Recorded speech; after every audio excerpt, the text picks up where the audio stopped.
Dr. Whooves. Chapter 3 Tale of the Sisters. A long time ago, when Equestria was not yet born, ponies lived in a time of war and mistrust among the races.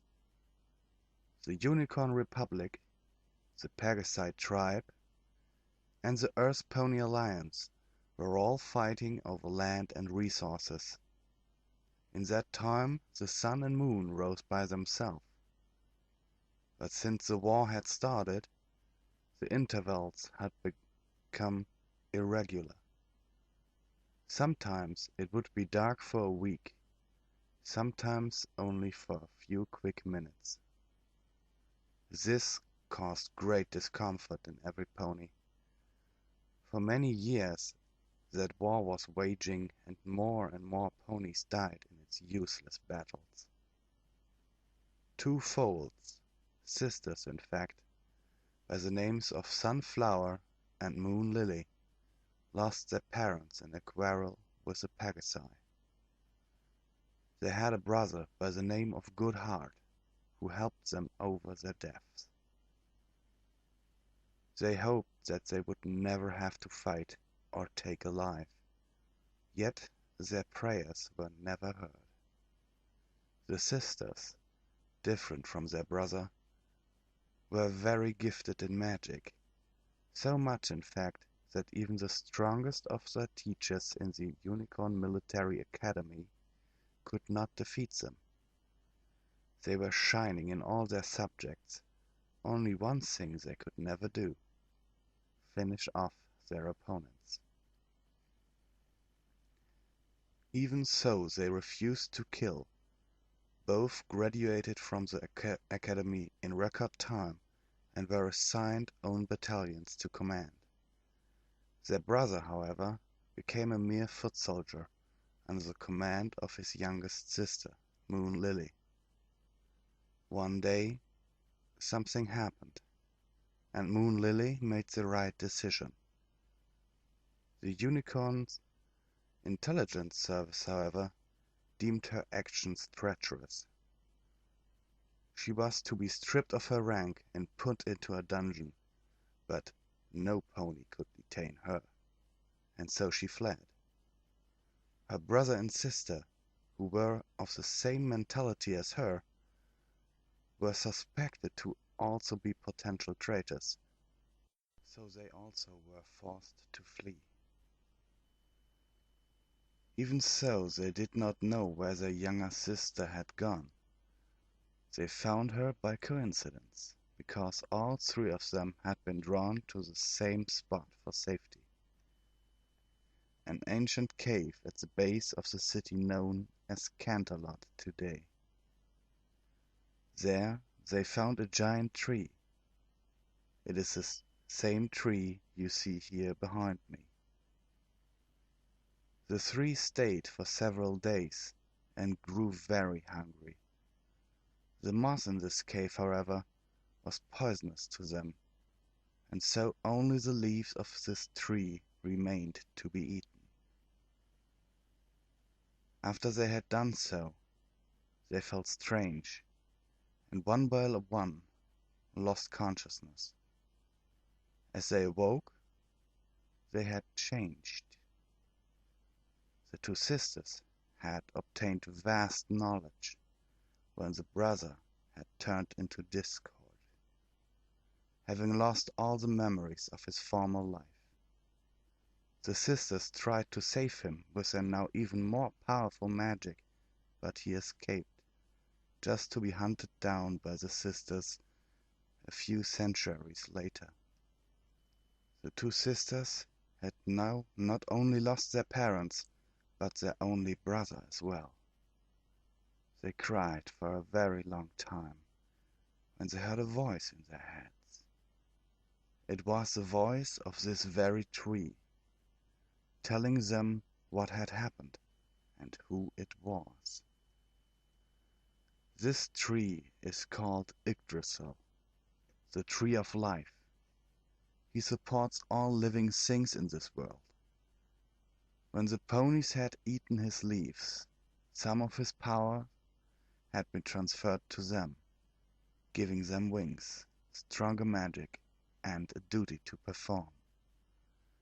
Those two sisters became the first alicorns, their duty controlling the rising and setting of the sun and moon. Also, they were to end the war, which they did by erasing any grief and hatred from the hearts of the leaders of the three factions. By doing so, the road was open for Equestria to be born.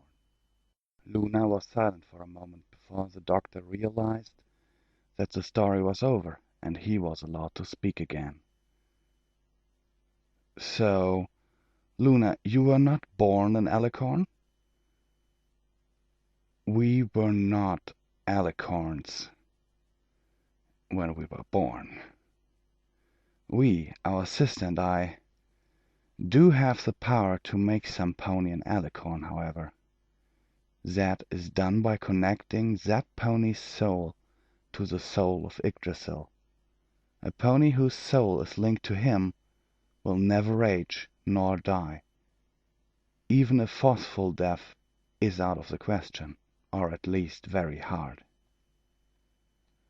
But what if something were to happen to this tree? We do not know, Octavia, but it is a very good question. We assume we would simply perish, for our bodies have been frozen in time. Yggdrasil's roots spread not only through space, but through time as well. Fascinating! A tree with a consciousness that is a fixed point in time and space. This is amazing. Luna suddenly looked up. Something was obviously amiss. What is it, Princess? Something the matter? I don't know. Something feels strange. Yggdrasil is in pain. This shouldn't happen. Before the doctor could pull out his sonic screwdriver to check the tree, several cybernetic ponies walked up the tree roots. "You will be deleted," was the uniform shout all produced. And again the doctor faced an enemy of his that should not be in this universe. "Quick, Doctor! Go back to the TARDIS. We will hold them off." Luna took a defensive stance, with her wings spread so the approaching cyber ponies could not see the doctor and Octavia. The doctor's heart sank. "Luna, you gotta come with us. This is not the time for heroism. They will kill you." "Didn't we just tell you, Doctor, as long as Yggdrasil is alive, we cannot die?"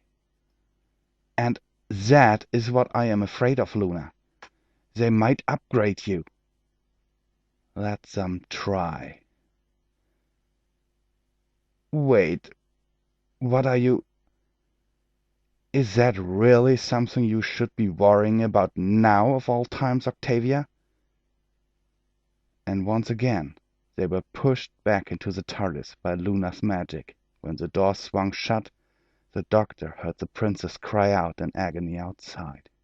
The doctor and Octavia tried to pull the doors open again, even if it meant just making sure if Luna was all right, but the TARDIS had locked them shut. "You failed to save her again." "Yeah, but how can that even be? If she is killed here, how can she have brought you to me where the TARDIS landed in the future? It's a paradox in itself. You, Miss Octavia, are a walking paradox. The TARDIS would of course try to keep the paradox, but..." As the doctor rambled to himself, Octavia sighed. She did not understand half of what he said, neither did she want to. The only things running through her head were that she was in some kind of freakish blue box, which apparently was bigger on the inside. Also, she did not know for sure the fate of Vinal, whom she loved so dearly that it hurt, nor the fate of Princess Luna or Princess Celestia, who had saved them twice by distracting their attackers. This was when a message on one of the screens caught her eyes. She could not make out most of the diagrams, since she simply did not know what they were for, but the writing that had caught her attention was unmistakable.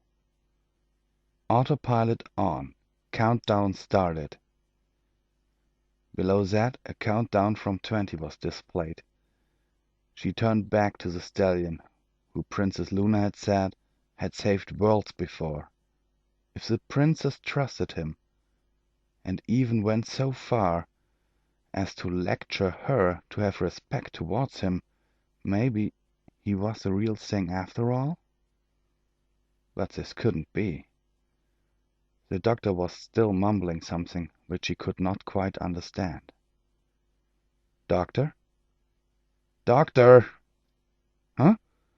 Oh, yes, you're right. I got to focus. No time to think this all out right now. We got to get out of here. That will have to wait, Doctor. I have one simple question, and I want you to answer it as truthfully as you can. Okay, if you insist, but I really think we don't have time for this. Who exactly are you, and where do you come from? I really think that isn't the right time for... Just answer me. Okay, I already told you, I'm the doctor. I'm a time traveler. As for where I come from, I'm from the planet Gallifrey in the constellation Castorberus. I'm not from this universe. I ended up here by accident, and I doubt you will understand the meaning of anything I've just told you, but you asked for it. Octavia's eyes widened as the doctor explained. So all the stories she had heard as a foal were actually true. This crazy and probably insane stallion right in front of her was one of the time ponies. To be continued.